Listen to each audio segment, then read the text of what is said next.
So, customer relationship management softwares, they have these, they range from small tools to large scale enterprise applications. That means basically what we are saying is you have small companies can access certain packages, and larger companies can have full featured packages which are more costly. And there are multiple modules as well, like you saw in the enterprise systems, enterprise resource planning systems. You have multiple modules as well. You have one is called the partner relationship management, PRM, and this partner relationship management has got tools to integrate lead generation of your sales, pricing, and promotions and order configurations and availability of products and so on and so forth. It has also got tools to assess the partner's performances as well. In the employee relationship management, or ERM, you can set objectives for your or goals for your company employees, performance management of your employees, then compensation based on the performance of the employees, and also training on employees. All these are also included in this ERM package.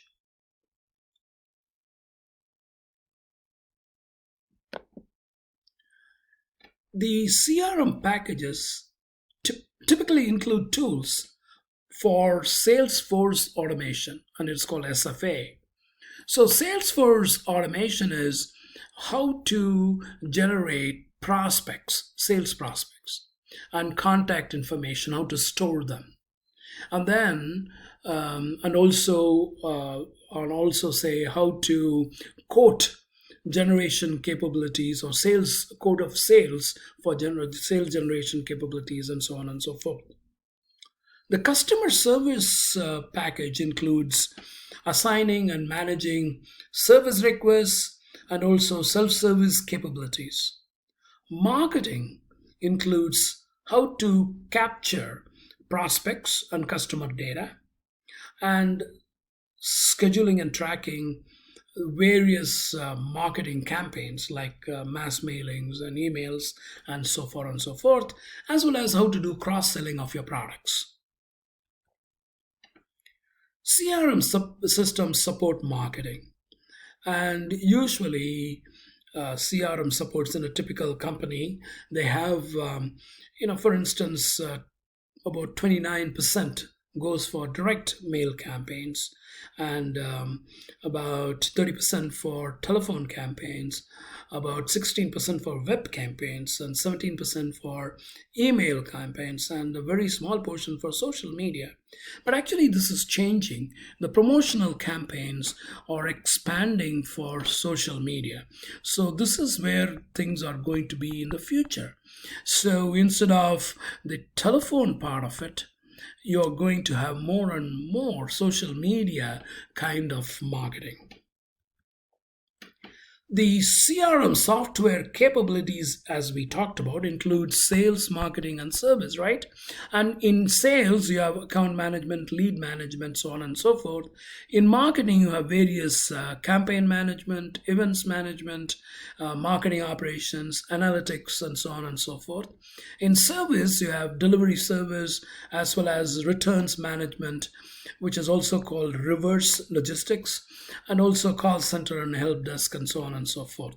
So the CRM software comes with almost anything that you can look for in our marketing campaigns, as well as service kind of a things also in service also. Okay,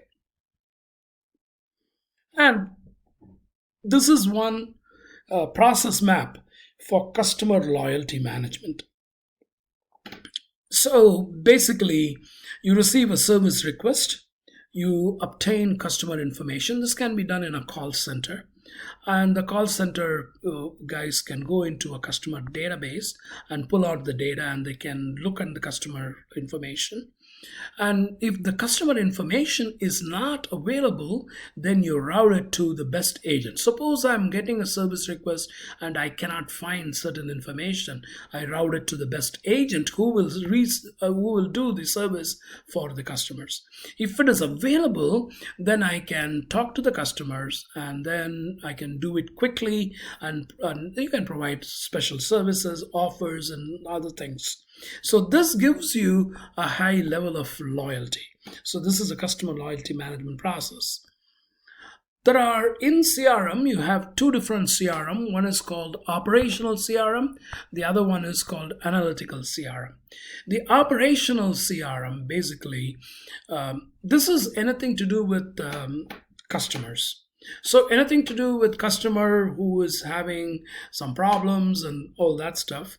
And also it includes the call centers, the customer service supports, and also marketing, how the marketing automations and things like that. That is the operational CRM. Whereas analytical CRM is how do you take the data and analyze that and use it to your advantage so that you can get loyalty from your customers as well as to provide new campaigns, marketing campaigns, and so on and so forth. Okay.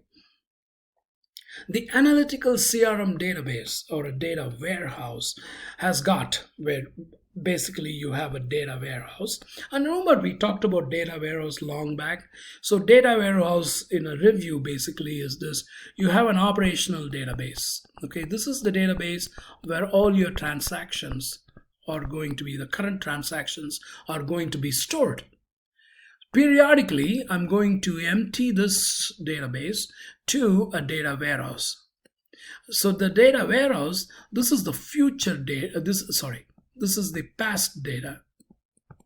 This is the past data or historical data. This is the historical data is stored in the data warehouse. So the data warehouse has got all these data. You can use various tools like OLAP, data mining, and other analysis tools to go into the database or the data warehouse, pull the information, and then you can look at various customer data which is inside that, and you can come out with a certain analysis. And then use this analysis data, the information from this analysis, to your marketing campaigns.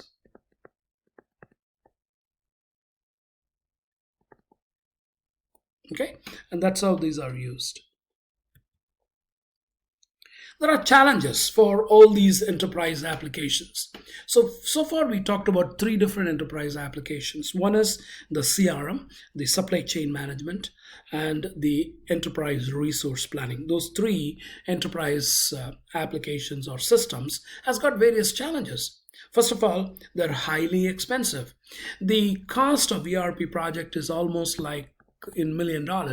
I implemented two ERP or SAP projects for Honeywell, and each one of them for a very small 200 people, subsidiary or portion of Honeywell, and the business unit of Honeywell, and each one of them cost almost like $2 million. So it is very, very costly, and it took more than 2 years to do these two projects. So the idea is that the enterprise applications are highly expensive. There's a lot of technology and it changes all the time. So you need to be abreast of all the new technologies that are coming through.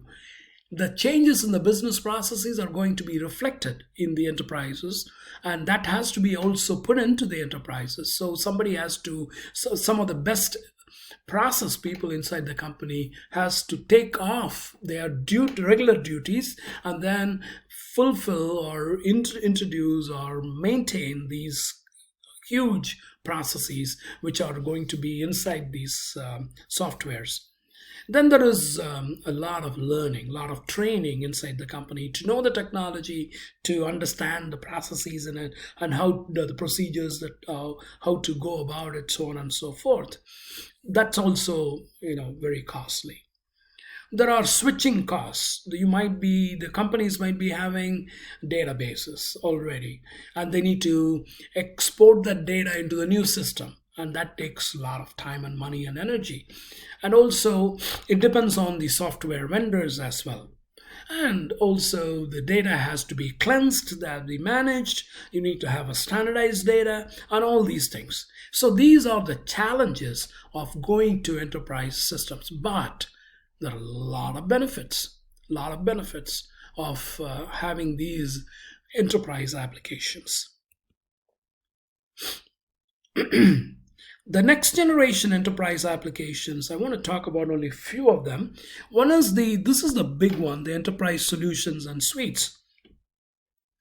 These make applications more flexible, they are web enabled, they can be easily integrated with other systems which are inside the company. Then there are cloud based versions, which are also huge nowadays because you can store the data somewhere, you can have the application somewhere else. You don't need to buy these applications, you just go and use them from some other place. Okay, and they are also can be called as on demand solutions as well. Open source applications are free, but they are very frivolous, very small, and they are not as efficient as the regular customized costly softwares. And all of these things come in mobile platforms nowadays, so people can use tablets and things like that, or cell phones as well. Social CRM is one of the next generation enterprise applications. It includes social networking technologies, and it uses social networks like Facebook and Twitter and Instagram and all that stuff. It monitors social media activities. It looks at the analytics of social media, how many people looked at this and how many people got the information, so on and so forth. Um, and also manage all these different campaigns that you're doing for your company. Business intelligence basically includes the business intelligence that we talked about earlier, that is included in the enterprise applications. For instance, SAP has its own business intelligence program.